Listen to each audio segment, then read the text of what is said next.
Hello students, welcome to Mamas Class 10 Samacheer syllabus Geometry Chapter 4 BPT பார்த்தோம் Basic Proportionality Theorem அதனோட proof பார்த்தோம் அதுக்கு இன்னொரு நேம் Tails Theorem இப்போ Converse of BPTல என்ன சொன்னாங்க ஒரு ட்ரையாங்கிள்ல ஒரு சைடுக்கு parallel-ஆ ஒரு லைன் வரைஞ்சோம்னா அந்த லைன் மற்ற ரெண்டு சைடையும் ஈக்குவல் ரேஷியோல டிவைட் பண்ணனும்னு சொன்னாங்க இப்போ அதனோட கான்வர்ஸ் அதை அப்படியே திருப்பி சொன்னோம்னா ஏதாவது ஒரு ஸ்ட்ரெயிட் லைன் ரெண்டு சைடை ஈக்குவல் ரேஷியோல டிவைட் பண்ணுச்சுன்னா அந்த லைன் மூணாவது சைடுக்கு பேரலலா இருக்கும் ஸோ பேரலலா இருந்தா ரேஷியோஸ் ஈக்குவலா இருக்கும் அது தியரம் டெய்ல்ஸ் தியரம் ரேஷியோஸ் ஈக்குவலா இருந்தா அந்த லைன் தேர்ட் சைடுக்கு பேரலலா இருக்கும் இது கான்வர்ஸ் ஸோ ஸ்டேட்மெண்ட் ஃபர்ஸ்ட் எழுதணும் அதுக்கப்புறம் கிவன் ஐ மீன் டயக்ராமுக்கு அப்புறம் கிவன் அப்புறம் டு ப்ரூவ் அப்புறம் கன்ஸ்ட்ரக்ஷன் கடைசியா proof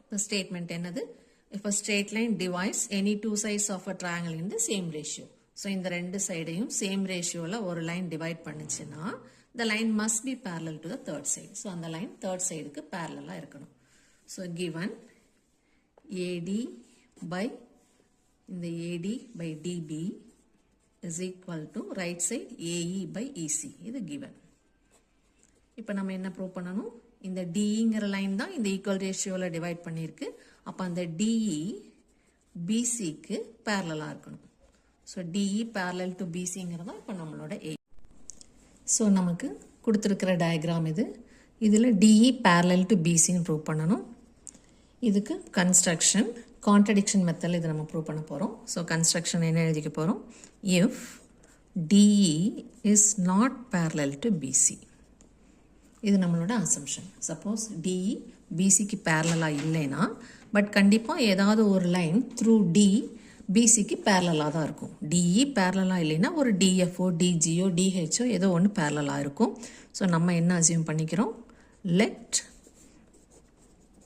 DF is parallel to BC so DFும் BCயும் இப்போ பேரலல்னு நம்ம அசியூம் பண்ணியிருக்கிறோம் ஸோ இதை நம்ம கான்ட்ரடிக்ஷன் மெத்தடில் ப்ரூவ் பண்ண போகிறோம் கான்ட்ரடிக்ஷன் மெத்தட் அப்படின்னா என்னென்னா நம்ம ஏதாவது ஒரு ஸ்டேட்மெண்ட்டை ட்ரூன்னு நினச்சிட்டு அசியூம் பண்ணிட்டு ஆரம்பிப்போம் ஆனால் நமக்கு கிடைக்கிற ரிசல்ட் அதனோட ஆப்போசிட் ஸ்டேட்மெண்ட்டு ட்ரூன்னு கிடைக்கும் விச் இஸ் அ கான்ட்ரடிக்ஷன் என்ன சொல்ல போனால் எக்ஸாம்பிள் சொல்லணும்னா இப்போது 4 இஸ் லெஸ் தேன் 5 அது நமக்கு கிளியராக தெரியும் சப்போஸ் நம்ம என்ன அசியூம் பண்ணிக்கிறோம் 4 இஸ் கிரேட்டர் தேன் 5ன்னு அசியூம் பண்ணிக்கிறோம் இப்போ இதுதான் ட்ரூன்னு அசியூம் பண்ணிக்கிறோம் 4 இஸ் கிரேட்டர் தேன் 5 ஸோ இப்போ நம்ம ஸ்டெப்ஸ் போட்டுட்டே வரையில நமக்கு கடைசியாக கிடைக்கிற ரிசல்ட் 4 இஸ் லெஸ் தேன் 5ன்னு கிடைக்கும் ஸோ ஒரு ஸ்டேட்மெண்ட் 4 லெஸ் தேன் 5யும் ட்ரூ 4 கிரேட்டர் தேன் 5யும் ட்ரூங்கிறது இஸ் அ கான்ட்ரடிக்ஷன் அப்போ நம்ம என்ன அசியூம் பண்ணமோ இது மாதிரி ஒரு கான்ட்ரடிக்ஷனான ஆன்சர் கிடைக்கும் போது what we have assumed is wrong இந்த மெத்தடுக்கு பேர் இன்டைரக்ட் மெத்தட் இல்லைன்னா கான்ட்ரடிக்ஷன் மெத்தட் ஸோ டைரக்டாக ப்ரூவ் பண்ணுறதுக்கு பதிலாக இன்டைரக்டாக ப்ரூவ் பண்ணுறது ஸோ DE parallel to BCன்னு ப்ரூவ் பண்ணணும் ஆனால் நம்ம அதனோட opposite DE not parallel to BCயாக இருந்தால் என்ன ரிசல்ட் கிடைக்குதுன்னு பார்க்க போகிறோம் so let DF parallel to BC இப்போது நமக்கு கிவனில் என்ன கொடுத்துருந்தாங்க AD by DB okay AD by DB is equal to AE by EC இந்த ரேஷியோ ஈக்குவல் இது ப்ரொப்போர்ஷன் அப்படின்னு கொடுத்துருந்தாங்க இப்போ நமக்கு இது வந்து கிவன் இங்கேயும் பாக்ஸ் போட தேவையில்லை நம்ம டைரெக்டாக ப்ராக்கெட்டில் மட்டும் ரீசன் எழுதினா போதும் இது ஸ்டேட்மெண்ட் இது ரீசன் ப்ராக்கெட்டில் எழுதினா போதும் இப்போது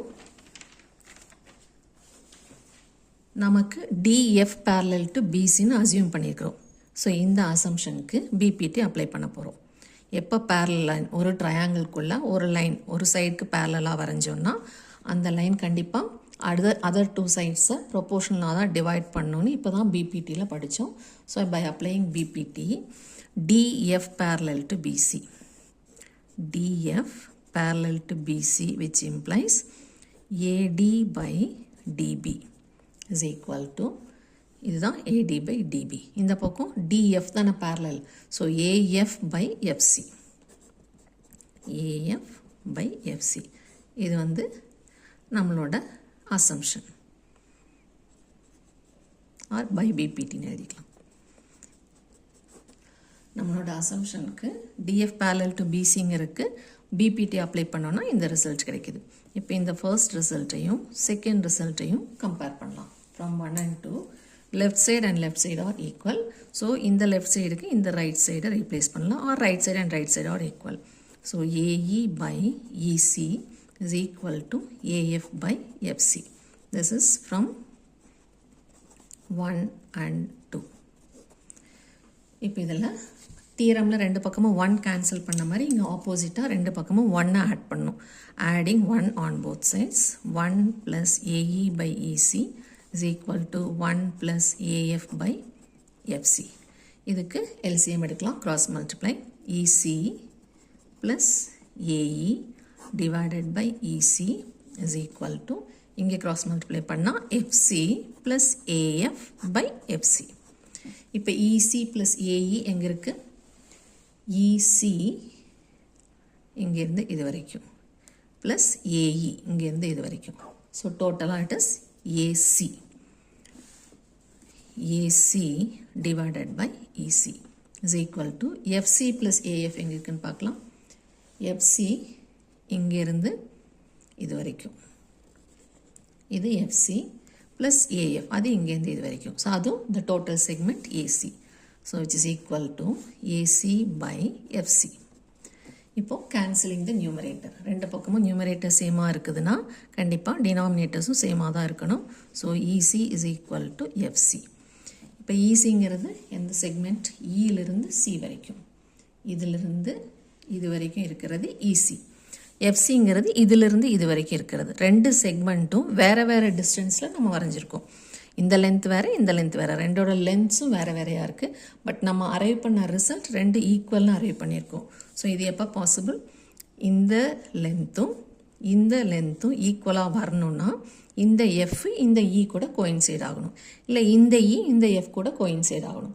ஸோ இது ரெண்டு கோயின்சைட் ஆனால் மட்டும்தான் அந்த டிஸ்டன்ஸ், அந்த லென்த் ரெண்டும் ஈக்குவல் ஆகும். 5 is equal to 6 is not possible. So 5 is equal to 5 இருக்கணும், இல்லை 6 is equal to 6 தான் நமக்கு கிடைக்கணும். ஸோ இந்த எஃப்பும் இந்த இயும் கண்டிப்பாக கோயின்சைட் ஆகணும். So EC is equal to FC, which implies E must be equal to F. So இப்போ நமக்கு கிடைச்ச result E and F are equal. இப்போ Eயும் F ஈக்குவல்னா நம்மளோட அசம்ஷனுக்கு போகலாம். கன்ஸ்ட்ரக்ஷனில் என்ன போட்டிருந்தோம்? இங்கே E and F are equal. இந்த Fக்கு பதிலாக நம்ம E போட்டுக்கலாம். நம்ம என்ன எடுத்திருக்கோம்? DF parallel to BCன்னு எடுத்திருக்கோம். ஆனால் இப்போ Fக்கு பதிலாக E போட்டுக்கலாம், ஏன்னா E is equal to Fன்னு கிடச்சிருக்கு. அப்போது இங்கே Fக்கு E போட்டோம்னா என்ன கிடைக்கும்? DE parallel to BCன்னு கிடைக்கும். ஆனால் அதுக்கு முன்னாடி ஸ்டெப்பில் என்ன இருக்குது? DE not parallel to BCன்னு இருக்குது. ஸோ ரெண்டுமே கான்ட்ரடிக்ஷன். பேரலல்னு இருக்குது, இங்கே நாட் பேரலல்னு இருக்குது, the same statement. So contradiction arrive பண்ணோன்னா நம்ம என்ன அசியூம் பண்ணோமோ அது wrong. So what we have assumed, DE not parallel to BC is wrong, which implies DE must be parallel to BC. அப்போது DEயும் BCயும் parallel, hence the proof.